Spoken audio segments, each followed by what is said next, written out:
So I'm so excited to be here today with my friend and colleague, Joyce Weiss. Joyce, hello. Hello, I'm thrilled to be here in this interview because I know you're good. Great. All right. So, of course, the first question has to be, how did you select conflict resolution as your life's work? Well, my kids always say to me, Mom, you look for trouble. And my answer to them and to the world is, I don't look for trouble. It's there. I just choose to deal with it or to walk away with it. And I have two answers to your question, to your great question, Jane.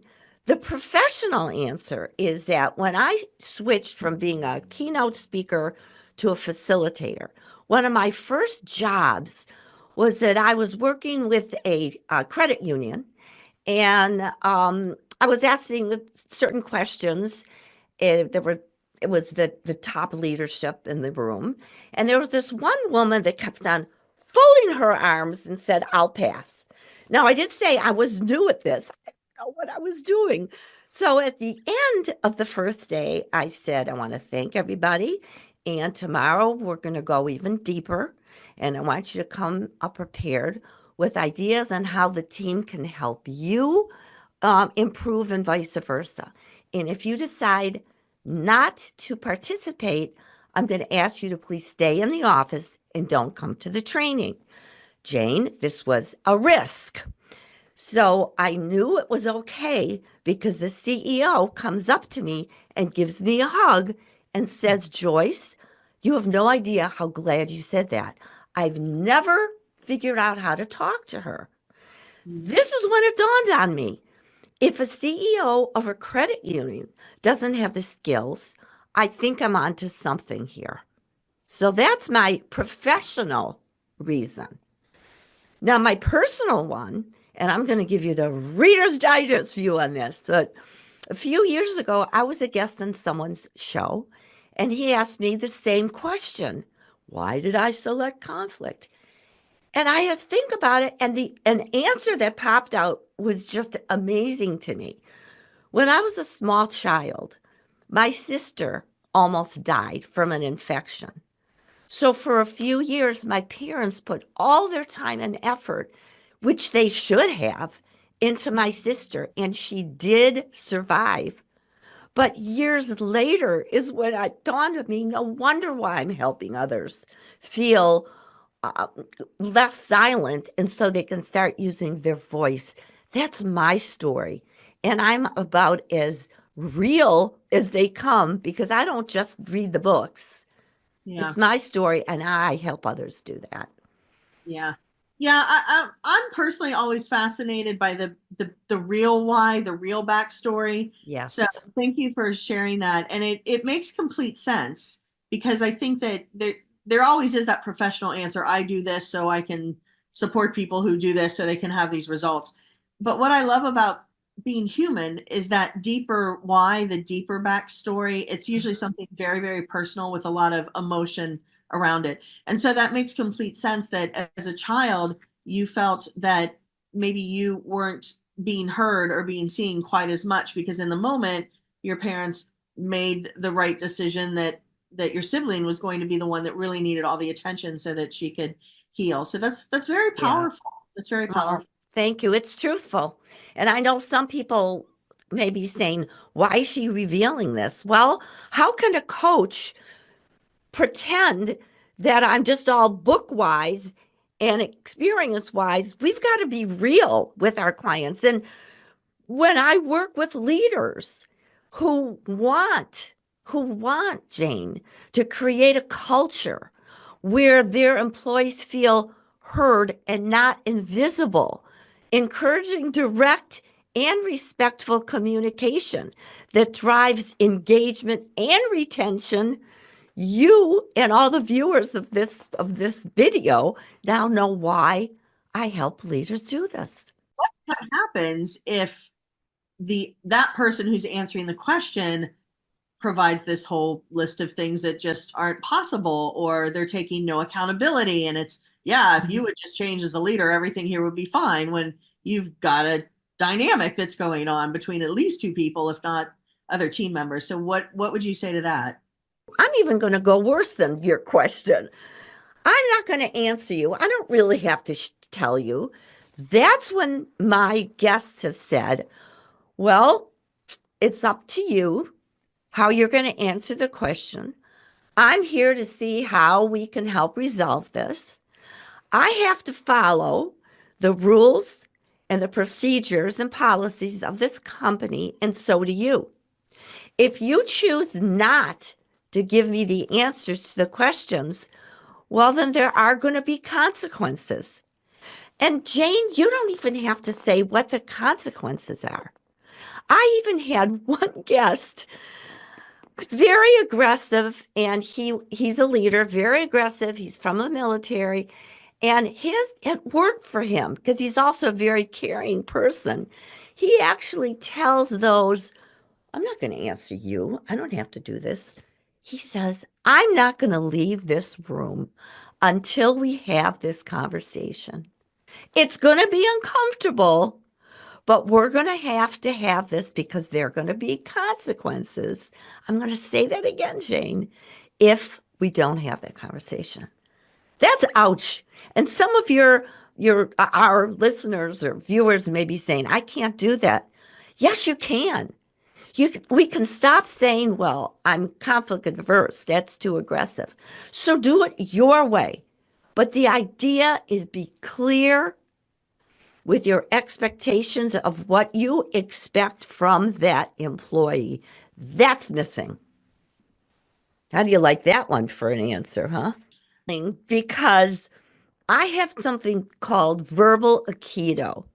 And that when people are throwing their you to you, trying to make you feel defensive, Jane, you may be surprised, but I say, and I ask my clients to practice because this is something new sometimes. You may be right. I may do blah, blah, blah, blah, blah. I still want to have this tough conversation. I don't want to make stress between us. I do want to have a conversation so we can resolve this conflict. And again, you. Well, if you're dealing with a bully who's off the charts, you're probably not going to get anywhere with them. I Yeah. would have to say, and I hate doing this, but we sometimes have to. Okay, I'm not going to continue this conversation right now. Let's have a conversation tomorrow. I want you to think of some answers that you're going to tell me that's productive, that's direct and respectful. Otherwise, there's going to be consequences. This is tough, but come on, is this not fair? If you say it in a way that doesn't sound judgmental and I'm out to get you, but as a good leader with something that I called be direct with respect. If all we are is respectful and direct, how can people not react to us? Yeah, I love that. Be direct with respect. You tell me as the expert, do you Hmm. have to have a willingness on both parties to be able to do that? Or can you actually resolve conflict when you've got somebody that's just, they're, they want no part of it because they've done nothing wrong. They will not take any accountability. It is not them. Is it actually possible to resolve that kind of conflict when Sure. that kind of person? Okay, so how does that look like? What does that Oh, look like?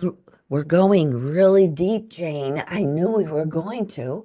So, this is when you actually have to say something like, I really appreciate you and what you do in this aspect. What may be happening here, and maybe the disconnection, is that there may be a blind spot. Maybe we all have them. For example, and you could express one of your blind spots. I mean, one of mine, when I was a keynote speaker, I learned that I talk too much. As a keynote speaker, I thought you're supposed to with the stories and stories. Once I got feedback, a blind spot, and have them reflect, and I even share that and have my leaders share a blind spot that they learned. And to say one of your blind spots may be You may think that you have all the answers, and it would be great for us to even take a profile and assessments for you to engage and for you to learn some new things about yourself. The person may still push back, but if you say it in a not a Pollyanna way, but just in, again, a direct and respectful way, this person may say, huh, I never thought of that. Let's think about that. Thank you, leader. And just to say, this interview is like that. It's not you asking me questions and I'm the bobblehead answering. We're having a conversation. You're sharing your stories. You're asking the curiosity questions. And it's not just me talking. And hello, leaders. That's what we're trying to mirror here. So, Absolutely. what are some of the most requested topics you get when it comes to conflict resolution when people hire you to come in and present or facilitate? Love this question. I have lots of topics that I will be very happy and share this resource at the end of our interview. I'll tell people how to do that. But some of the most requested ones are dealing with the imposter syndrome. New and experienced leaders all have the imposter syndrome. Jane, you still do, and so do I. And it's the idea of uncovering the doubts and figuring out how to get rid of that imposter syndrome quicker than you did in the past.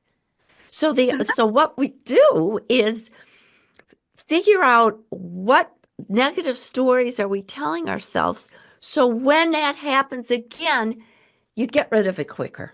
It's like magic. So, that is so good. And how does imposter syndrome create conflict? Oh, because you doubt yourself. And what you do is you don't enter the conflict. You go back to those old stories. I don't have the skills. I'm bad at, tough conversations. I'm conflict adverse. I don't know how. That all may be true. Then you got to change that to remember a time when you did have a conversation and it went well. Remember a time when you did stand in front of those 2,000 people and it went great. And forget about the time when people walked out. That's what we have to do.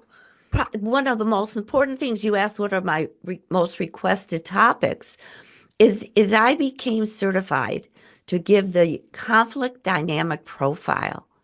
And and again, you lead right into this, Jane. This is a profile where people learn how they deal with conflict before, during, and after. And why this is important is because viewers, would you like to stop saying things you wish you didn't say? So this profile teaches you. It goes so deep in the clients who take it say, are you a mind reader? Of course not. It's the data that comes out about how you react and comes up with all kinds of resolution, what you can do, whether it's taking time to think or stop taking so much time and delaying and deal with it already. It's a brilliant assessment. And it's the whole idea. The more we know about ourselves, how we deal with conflict, the better we're going to feel about ourselves and feel more confident. This is not frou-frou stuff, Jane. This is real talk we're having. That You, is great. And so, yeah. where do people get that? Well, they can call me or they can send me an email, joyce@joyceweiss.com. And they can just take the profile. I could send it to them. They, of course, have to pay for it, but it's not a fortune. And then if they want to set up a session where, we'd go over it, done. It's finished. Or if they want to do some more work, then of course I've got all kinds of packages that I would talk to them to make sure that they find the right one if I'm the right coach or facilitator for them. What other projects do you have going on right now? Tell us about those. Well, something that I've been doing for over a year now, but it's still new because I feel that it's every time I do a live broadcast called Kick Conflict to the Curb, I'm learning how to be a better host. And how do I become a better host? By watching some of the favorite hosts on TV.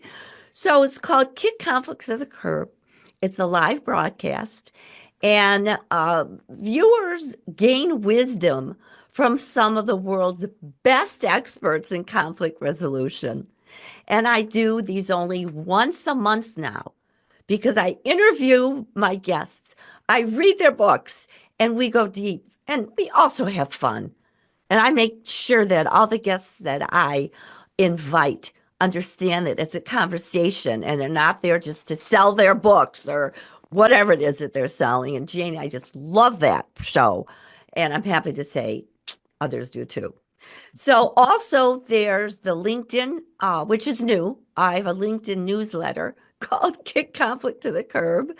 And this is where I share either small clips from those interviews from my show on how leaders can create that culture where people, feel heard and not invisible. And something that I can't believe I'm doing, I'm going to get it right here. But recently I was asked to do a book review on my book, Take the Ride of Your Life, that was written in 2002.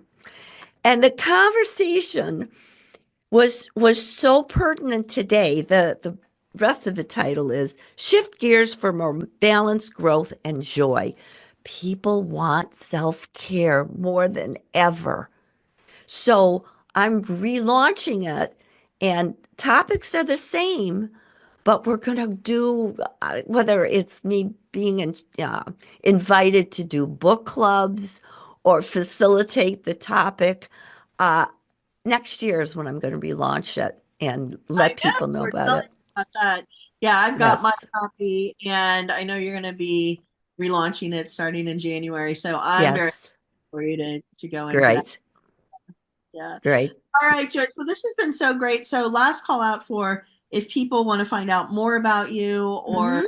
about coming in and facilitating a group session, or I know you do one-on-one sessions as well. Where can they find you and learn more? Go to joyceweiss.com where they can look at coaching packages, lots of videos. And probably the best way is to send me an email, joyce@joyceweiss.com. Like I don't know my name, joyce@joyceweiss.com, where I could send them a link to my calendar and we could have a Jam with Joyce session to see if I'm the right person and to figure out how they can reduce drama and enjoy going to work, how to stop dreading those tough conversations so they have the confidence to use the strategies. We'll cover a lot in this half hour. And that's how I'd like to end this interview. I always end my articles and my videos. You get what you tolerate. Is it going to be chaos or calm? All right, Joyce. Well, you're one of Oh, my favorite people on the planet. I'm glad we could have oh, same here. it. To make sure my clients get it because who could Thank use you. a little beefing up of the conflict resolution department? So again, we can Thank find you. out about you if we go to joyceweiss.com. And your name is there. So Joyce, and then Weiss is Hmm?